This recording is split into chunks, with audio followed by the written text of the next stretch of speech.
I'm here to give you my top 10 favorite movies of 2017. So yeah, these are the 10 movies I thought were the best. Or yeah, they were my favorites of 2017, I should put it that way. So without further ado, let's get to my top 10 list. And at number 10, I have Split. And Split, I mean, this movie, I was just thrilling to watch. It's just a really good thriller horror movie from M. Night Shyamalan, who I'm glad he's back, making really good movies. And he came back with The Visit and made that one. That was good. I like that one. But Split, I mean, Split, of course, being so good. And James McAvoy in that role, just having those multiple personalities. Well, that's his best performance in a movie I've seen. And boy, he really brought it in that movie. And just see where that's gonna take off, because of course, if you have not seen the movie, I'm not gonna spoil it, but it does have connections to another movie. I'll leave it as that. But James McAvoy is great. Anna Taylor-Joy, I think her name was. I'm not sure. I think I effed that up, but she was good in it too. I really liked her in it. And yeah, so let's get to number 9. Number 9 is Wind River. So Wind River was probably the I don't know if it's an indie film, but it's from a writer. I forgot his name, but I think I'll just put it down here because I think he directed it also. He wrote Sicario and another movie I really liked. But boy, I mean, this movie was just gripping. I mean, it's just gripping at every angle in the movie. Every moment is just gripping. And Jeremy Renner and Elizabeth Olsen, I think, are just tremendous in it. You can tell they have chemistry. They probably get the chemistry from being in the Avengers and Civil War, but this movie I thought was good. Jeremy Renner, probably his best performance, I think, in a movie. And I thought it just was really good. The setting was just awesome in the snow. I thought it was really really cool to see, and it just had some really gripping moments, as I said. And just to see it take place in an Indian reservation, I think was very much different than where we see a lot of these movies go. So I thought that was a really good place to put it in this movie. And yeah, it's a really good movie. If you've not seen it, you should see it. Now let's go to 8. And 8, we got Wonder Woman. And Wonder Woman, yes, DCEU finally got a really good movie, and it's Wonder Woman. And you can say what you want about Justice League, I enjoyed that movie, but Wonder Woman right now is the pinnacle of the DC Extended Universe because it was tremendous. Gal Gadot was really good in the movie. And she surprised me that she is as good as Wonder Woman. Probably the best thing that the DCEU really has, and really that WB wants to market off of her. Chris Pine was really good in the movie as well. I mean, he kind of Gal Gadot kind of carried the movie, so I thought it was really good. And Patty Jenkins just making this movie so good, and just to see her coming back, I think her coming back in Wonder Woman 2 should be good. She can direct the hell out of that one. But just to see the fish out of water element of the movie with Wonder Woman, Diana Prince going into London after being all of her life on the mascara, I thought was really good. Now at number 7, I have Dunkirk, and Dunkirk was a film that just was another film that was just gripping. Of course, I feel like it was more about the event than the characters in the movie. Of course, you had Tom Hardy in the movie, but it was more about the event and the battle that took place of trying the Allied forces trying to escape the Germans, and just seeing all that beach scenes was just great. The sound effects in this movie was great. The sound design was great. This movie was all about Christopher Nolan because the way he made this movie was just brilliant. And it wasn't too long. It wasn't too long where you get bored. Every moment in the movie is gripping, and it just it makes you feel like you're there. And even when they shoot the airplane scenes with Tom Hardy in the cockpit, it's just I feel like I'm in the air with them, and it's just yeah, that's just a tremendous filmmaking by Christopher Nolan. Now to number 6, and at number 6 I have Blade Runner 2049. So yeah, when this trailers came out, the movie just looked gorgeous, and I thought, oh my, this is gonna be just beautiful to watch. And in fact, it was beautiful to watch.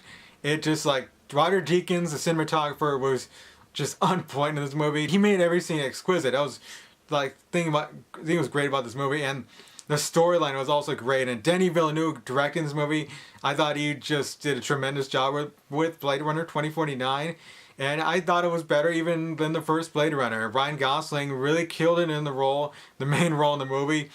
And Harrison Ford coming back was really, really like great as well. So yeah, it was a really, really great story. I thought the screenplay was just written so well. Now let's go to my top 5. And at number 5, I have Baby Driver. And Baby Driver was one of the most enjoyable movies to watch.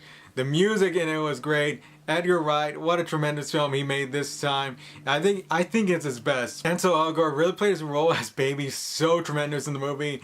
And you got John Hamm, Jamie Foxx in the movie playing really significant roles.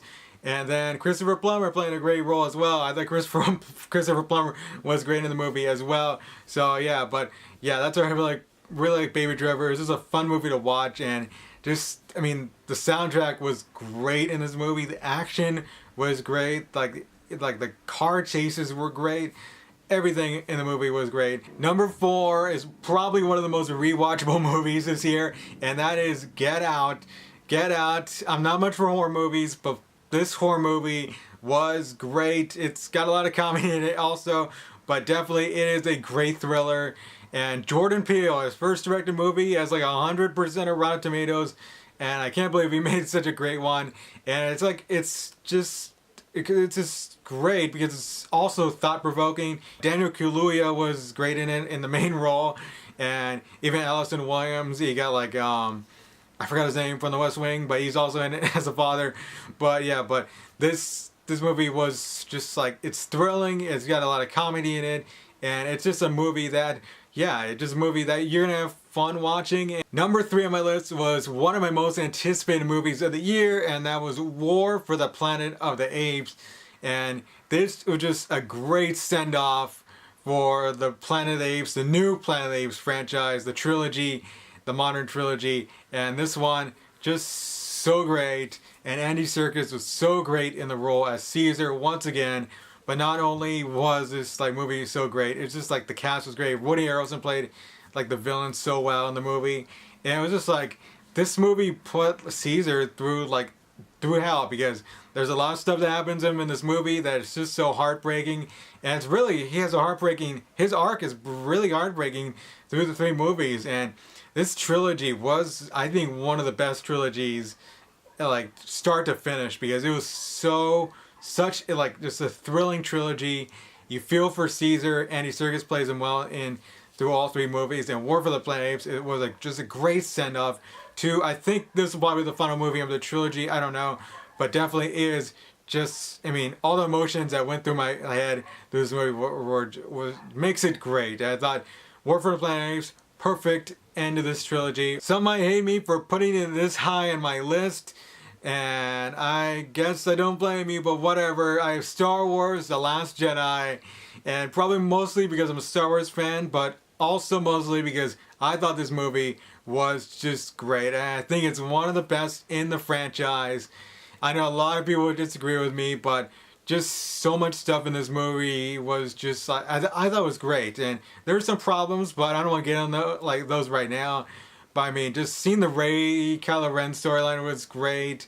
You got Mark Hamill reprising his role as Luke after only getting no lines in the previous movie. But that storyline was great. He was portrayed so well in the movie, in my opinion. And of course, Carrie Fisher, her last performance, I thought was great. And just coming off the last movie, where it was kind of awkward, but seeing in this one, it was just so good. And just like the twists and turns, the unpredictability, the originality in this movie makes it so special to watch. Rian Johnson, I think, made a great Star Wars movie. And that's just my opinion. You get our yours. So, number 1 on my list is the movie I saw first this year and ends up being on top all the way, and that is Logan. So, Logan, yeah, this one was one of the best superhero movies, if you even want to call it a superhero movie, because I heard some people say it's not really a superhero movie, but I think it still is. But it's a tremendous superhero movie. Hugh Jackman, just a great end to the character of Wolverine. And if this was the end of it, like him playing Wolverine, which it should be, and I think it will be, that I think is just a great send-off for him. And just making this great movie, an action-packed, thought-provoking movie like this. You have Patrick Stewart playing an old withered Xavier, which I think this is his best performance as Xavier. It's sort of a different take on Xavier, maybe older and much more like smoldering, much more like bitter, but you have some lines in the movie where he's kind of compassionate. So I think he definitely brought it. And Daphne Keane introducing Daphne Keane as X-23 was great. I hope we'd see more of her in the future. I definitely hope they bring her back, maybe in like a sequel, like maybe like 10 years from now, seeing her all grown up. That would be great. But yeah, just this movie was just a great send-off to Wolverine. You can comment down below if you watched this, so what your favorite movies this year. Give me your top 10. And yeah, so yeah, I'm probably gonna do a worst movies, like garbage movies of the year list in the future. So, or like a couple of days, I don't know. But yeah, check out my channel for more. And until next time, folks, I will see you guys later. I am out. Yeah.